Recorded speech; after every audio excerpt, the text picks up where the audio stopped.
In the last video, we took the application to this stage where we had implemented the ChartPicker, which now lists all the segments. We're moving forward from here. So one of the things we have noticed here now, which is of importance, is that normally when you click, you're supposed to enable the OK button, but now it's not been enabled. I want to point out the reason why. If you look at the model, or every model, for every model to be editable, it must have a field that is designated as the primary key. In this case, it is the OID field. And for this particular view, we're talking about this structure here, because this is the structure responsible for listing all the items in the chart of account.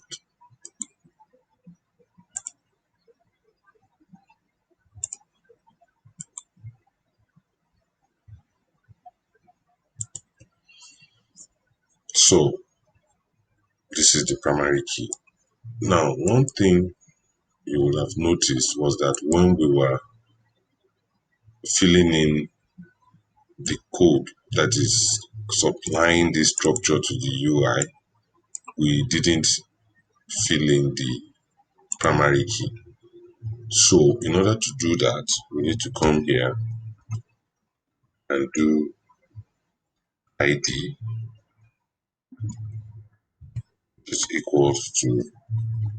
Now, for those of you that know the chart of accounts, you know that the program segment can be up to 14 digits, which is normal. It's more than the normal int space available for an integer. So what we do is to do a long and pass the A code, because that's where the presenter has put this information for us. Is in the code. If I might peep into the presenter, you can see that in the code, that is where the presenter has put the digit code that represents each segment, which is numeric in nature. So it is with that confidence that I am saying that I'm going to convert it to a long, but because all the primary key fields were designated as int, I now need to convert this one to int. Somehow that is the only remedy now. But what we want to underscore here is that the primary key of any structure must be set for it to be able to participate in an edit mode scenario. So I'll take this. Let me take it from here.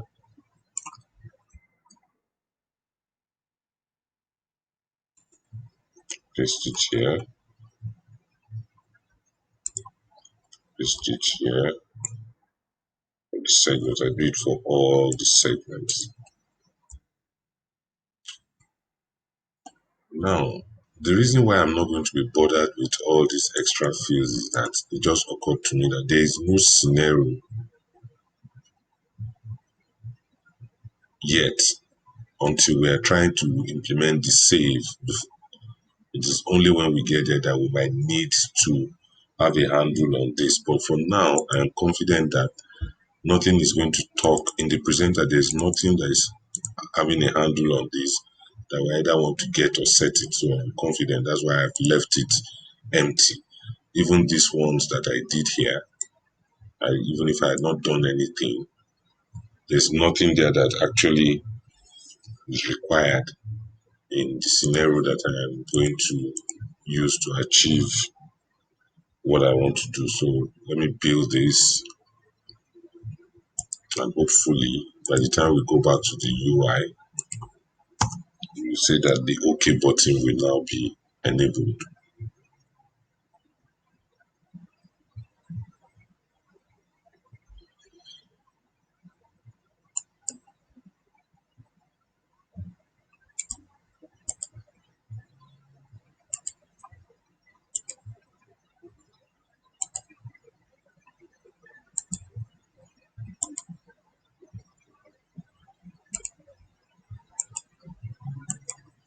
Okay, I think I didn't do it for the economic.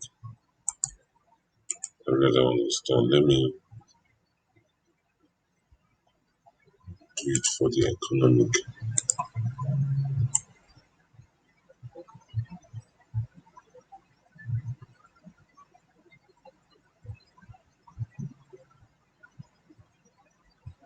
So this is the one. The economic is this one. So let's take and take as return dot code.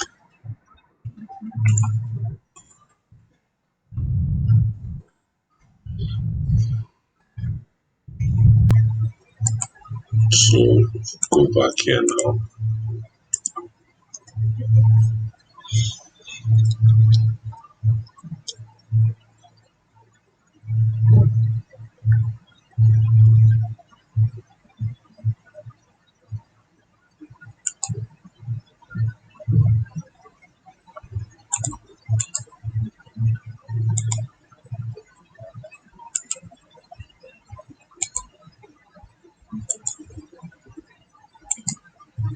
So all of them now. Okay.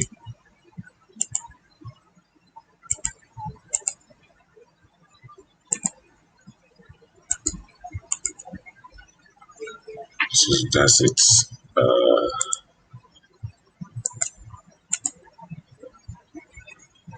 So I think all of them are working correctly now. So the next thing is we don't necessarily need these two fields to be showing in this view. We don't need it to be showing because this is strictly a data entry view. We only need this at the end of the selection. So I'm going to make these two fields disappear from this view now. And I'll come here straight to the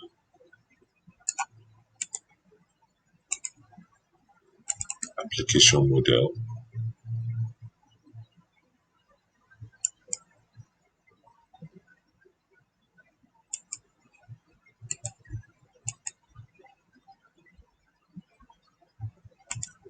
So in this view now, I don't need this two to show up. So what I do is I go to the layout. I will now customize it by removing this and this.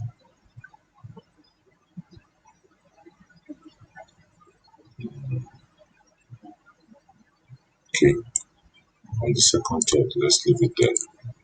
Let's leave it there so that we can see what it is going to do when we can use it to implement interaction between um,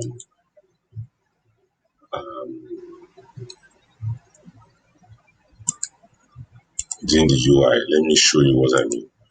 Now I'm going to go to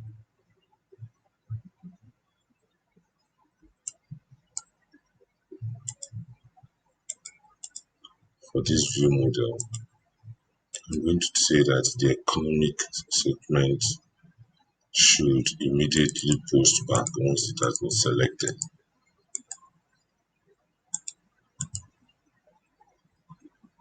I want you to see the effect of what will happen, and bearing in mind that we have a column here that is trying to concatenate these codes together. The aim of this code here is that it wants to try and concatenate the codes in a way that it's going to be stored in database. So if we leave it in the UI, as we are selecting each of the entities, if what I am planning will work correctly with what I've done, it should start formulating the code.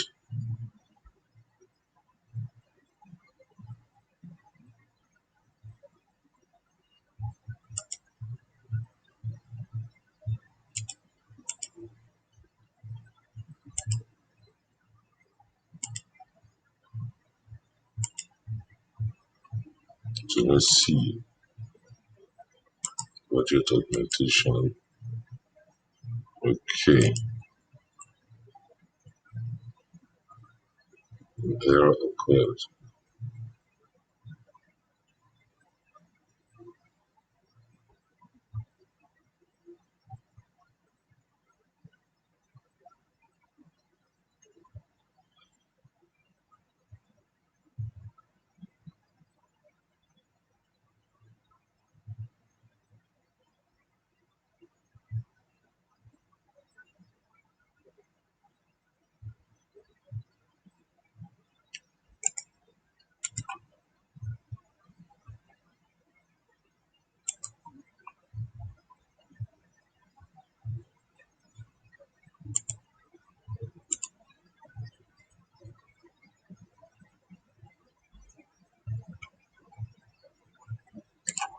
Let me run it in debug mode so that we can see where we're encountering the error.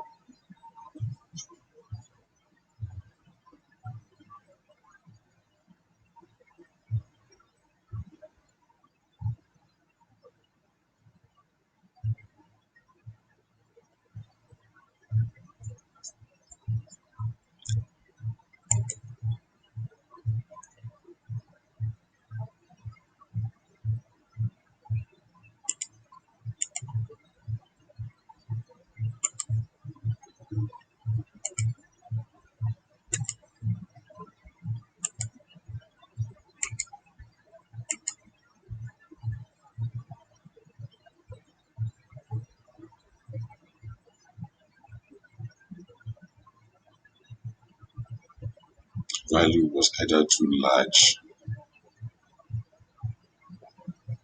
or too small for int 64. So I've seen where the problem is.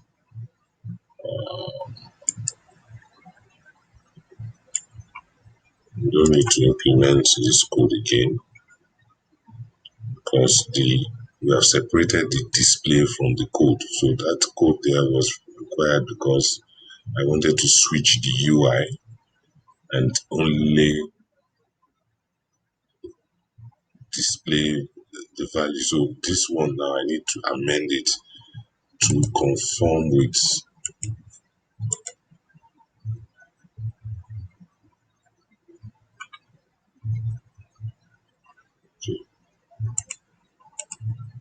So just need to organize. Let me do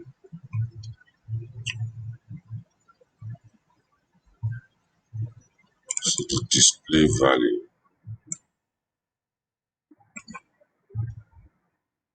economical schools false.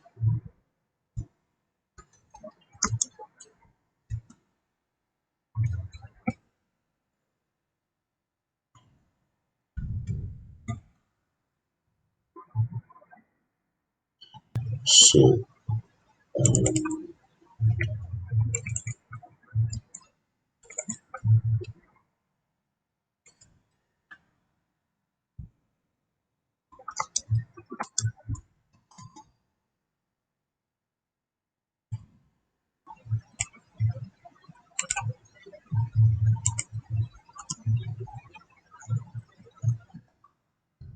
I want to concatenate the descriptions.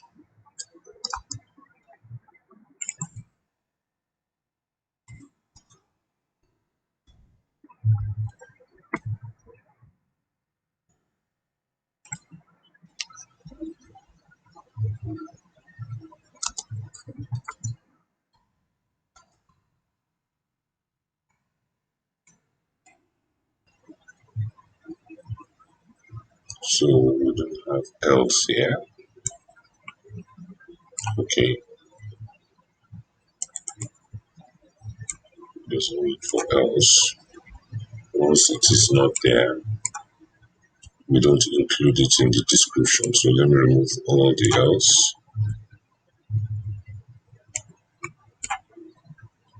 Right, then I'll continue for this.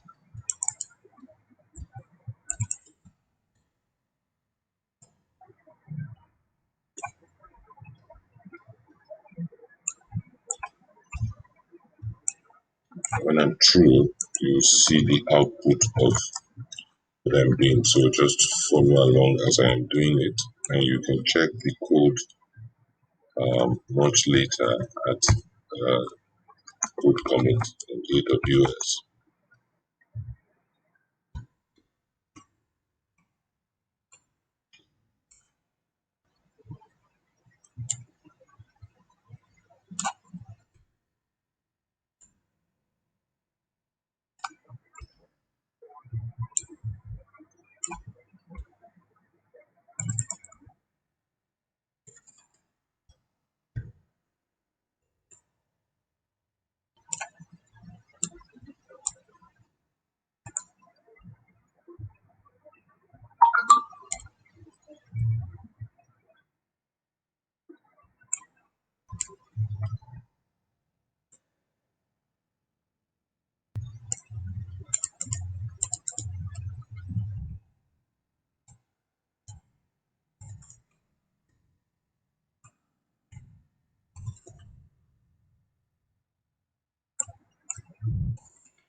Okay, so I've set the description, display value, and I have something that will give us the code that was selected.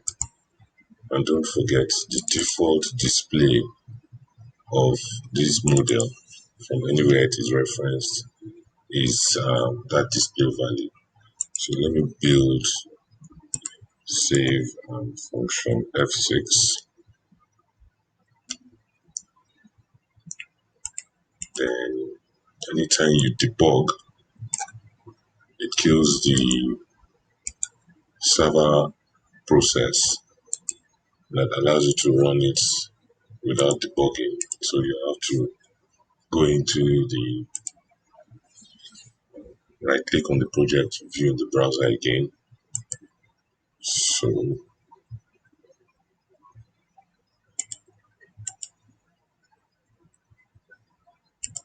let's go back to,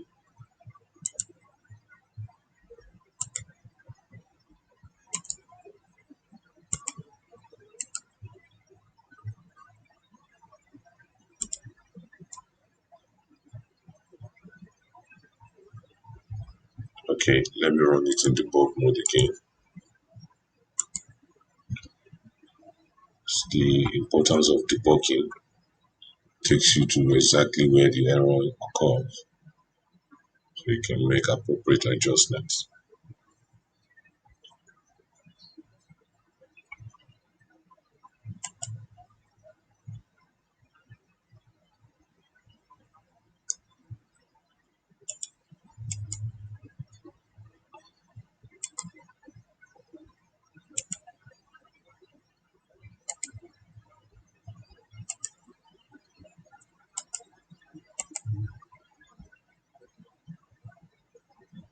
Oh, okay, sorry, I need to do this here. Same thing I did in the other. We don't need this code again.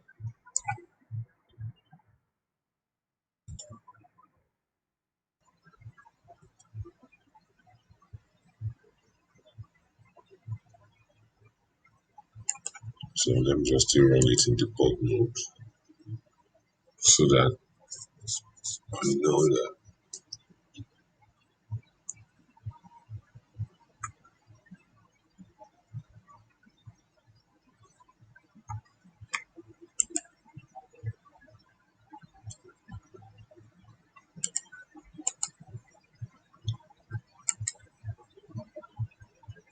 Sorry, I'm going to do this.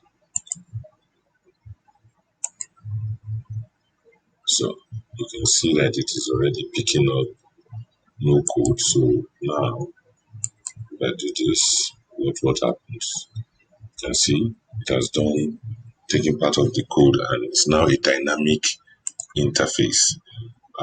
So what I will do is now we enable all these other fields to also do what this one is doing, and we will now see the dynamic nature in which these codes will now start forming. So I can now stop this and I'm going to the model view, and all I just want is to make all these view post back. All these fields, I want them to be able to post back immediately. So once they post back, it allows the codes in the model to run. So all these codes will start rearranging themselves once they're post back. So function F6. Now I don't need to run it in debug mode again. Let me just run it in the browser. I can close this one.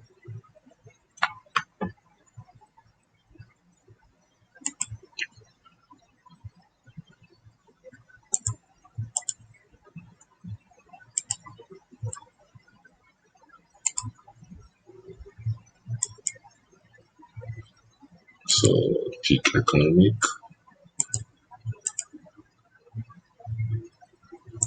or pick fund.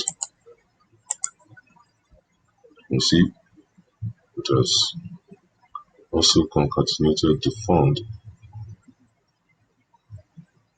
No, the fund is only affecting the, I mean, it's like the other segments are only affecting the code, not the,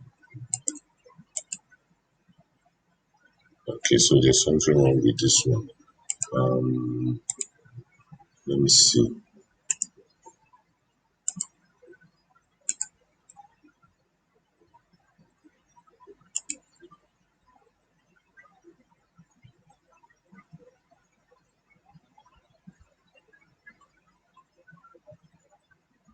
Oh, okay. This is why. So what I need now is to take, there's no need for any if. This field, anytime we are getting it, we just want to run this. That condition was not allowing it to reform itself anytime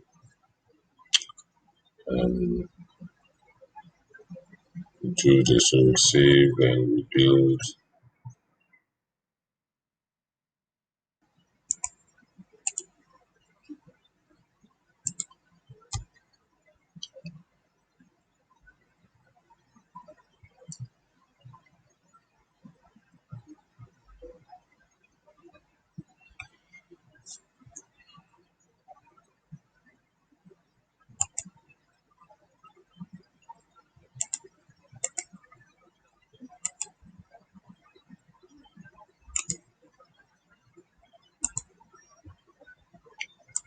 Okay, right. Okay, so it's now forming. Okay, so what I'll do now is I will rearrange the UI in such a way that we demonstrate um, what we can do in the layout. And so what I want to do is, because of the kind of information that this display value is showing. I want it to be at the same level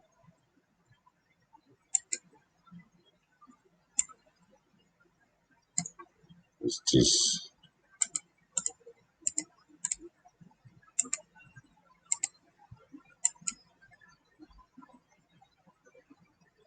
Yes, so that it take the complete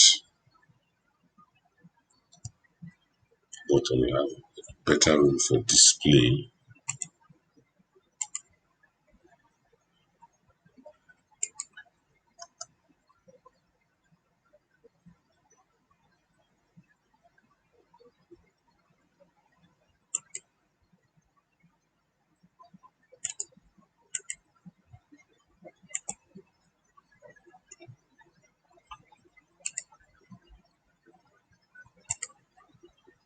Okay, so as you're picking it, it's forming here. The code too is forming, it's showing you concatenating it. See, okay, so the next thing now is that we want to be able to, when you click OK, we now want this thing to appear here. Well, what do we want to appear here? We want that same description to appear here. So let's look into that. Now we're going back to the controller. So what we want to do is that we want to intercept,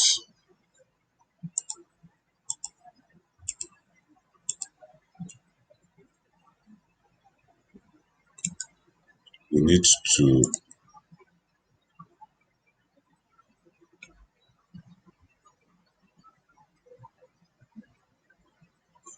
intercept the OK button.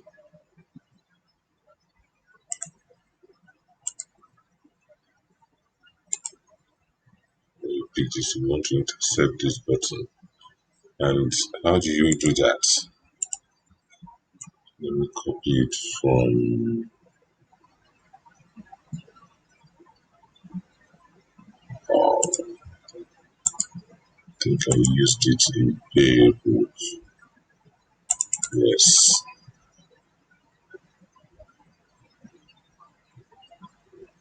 Sorry, not the view model. I'm looking for the controller that I can use to intercept that OK button.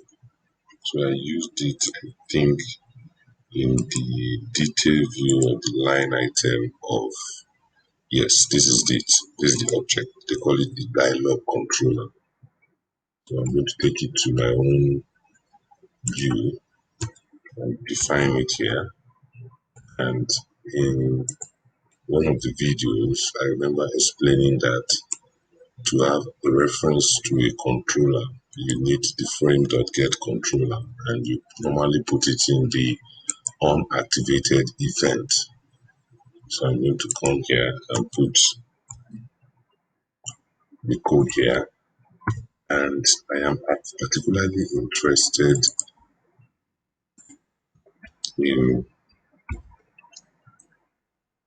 when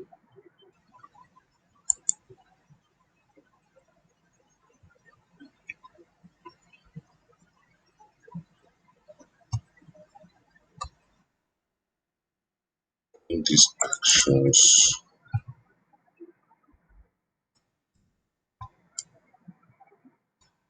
we see it. I think it is called,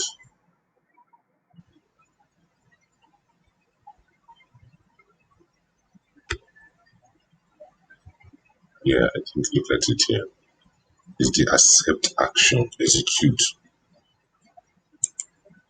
So instead of using this, we this one. I'll just go with accept action. When you execute it, that's the one I'm interested in.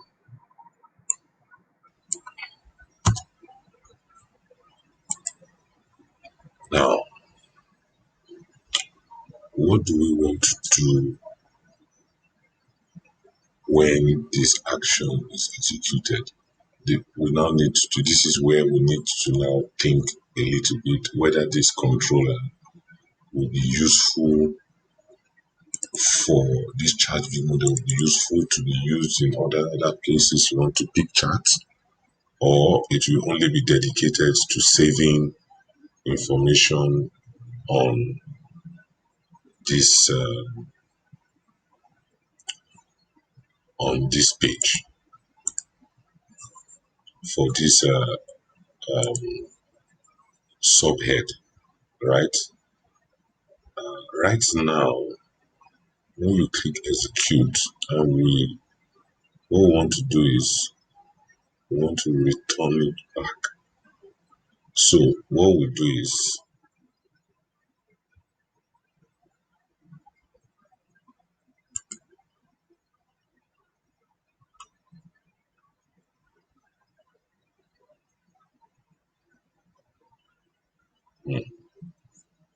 this is where we need to be creative. We need,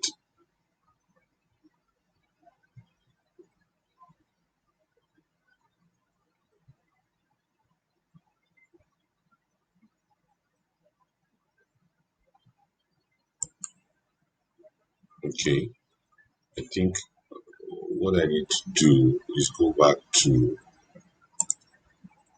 the view where I opened the dialog. That is where I need to write the code. Otherwise, if I write any code here, it means this controller and this view model will be targeted towards the viewer, because the next thing is that I want to take whatever I've selected here to the interface. So I don't need to write any code here again. The single responsibility of this controller is just to select a chart. Whatever is done with that chart is not supposed to care. So where I need to now write this code is here.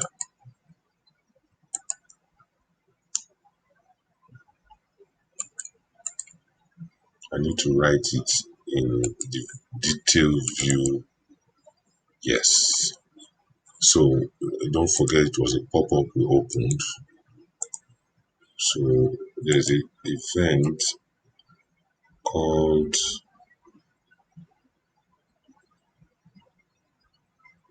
supporting and execute. Of course, when the end user clicks the accept button on the pop-up window. So this is the one we need to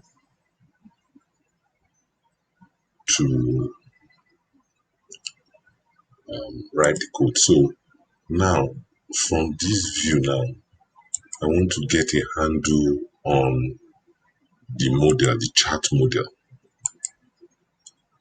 right? So what I normally do is this.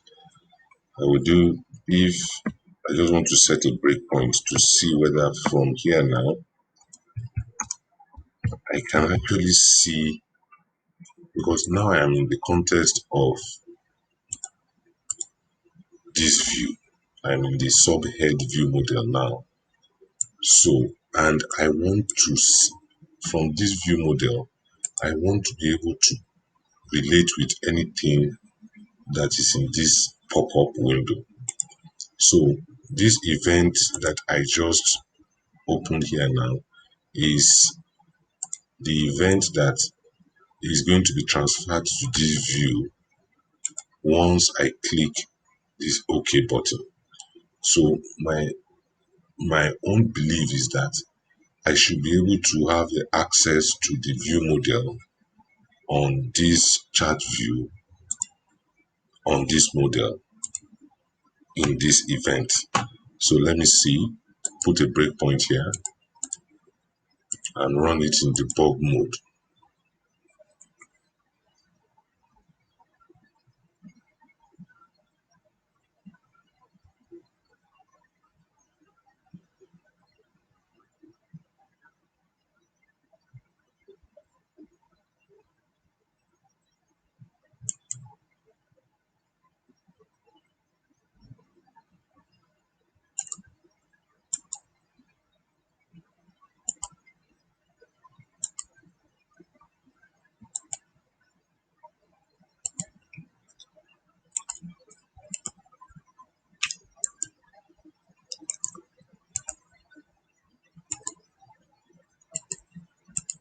So if what I'm expecting works correctly, by the time I click this button, I should hit that breakpoint. Correct. So I've hit the breakpoint, and I want to see the sender is just an ID, so I can't see the object there. Let me see the event handle. Fantastic. So this is the object that represents what was selected. So what I'm going to do now is I'm going to, is called the pop-up window view current object. That is the object that represents the chart view model. As you can see, that is carries all the details of what was selected. As you can see, this is the code, this is the concatenation of the description and whatever. So I can stop this. So, and there's only one thing I want to do when I get back to this view. Let me take you to this model again as a reminder that one of the fields in the transaction subhead view model, which is this view, is one of the fields there is actually the chart view model that must have been selected from the pop-up window. So all I need to just do is very simple. I told you when you're in the context of any controller, especially the detail view controller, you are given a view and it has a current object. In our own case, we are going to cast it to what is the current object? The current object is a transaction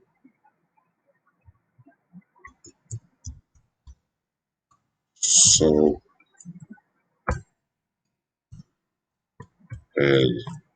view model.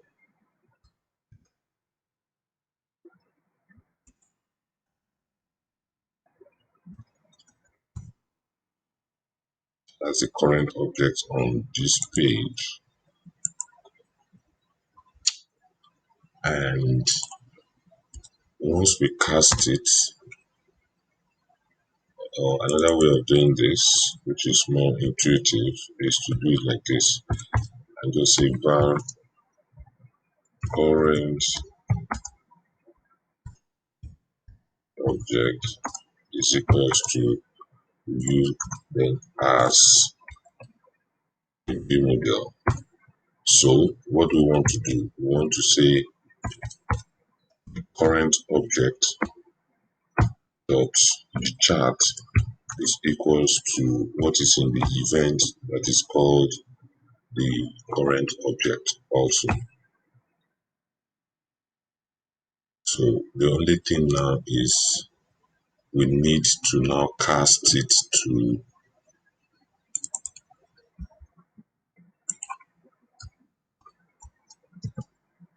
view model. So this is us now telling the framework that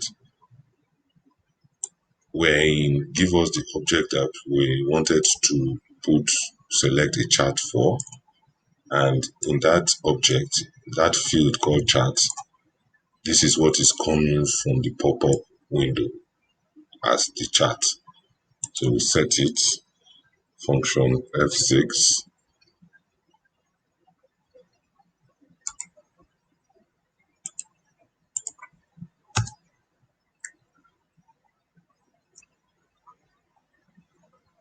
Okay, I need to start it in, I said, once you have run it in debug mode, kills the server process that allows you to run it in a non-debug mode. So you have to start it again. So hopefully this will work now.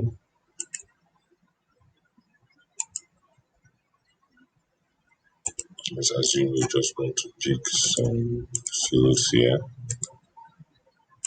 And development bank and that. And now let's assume this is just what we want to pick as a chart. Then when we close it, I'm able to cast sub model to type, I'm able to cast. So sorry, I think I know the problem.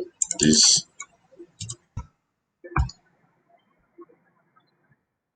sorry, pop-up window view current object. That's the problem.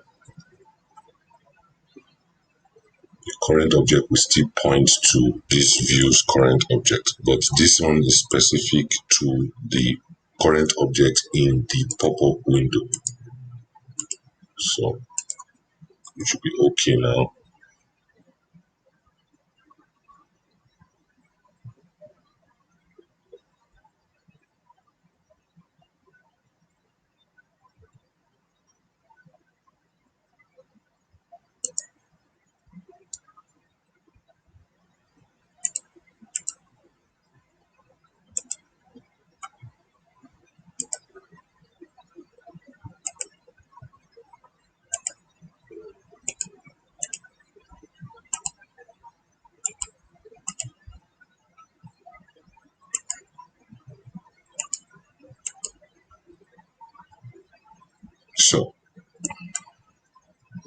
So you can see it has selected it here. And so what we'll do in the next video now, we will allow, since what is going to display will be more, we'll most probably put this button at the bottom here. Then the next thing is to write the code that once you click OK, it's an indication that I will save it to the list here and refresh the list. So see you in the next video.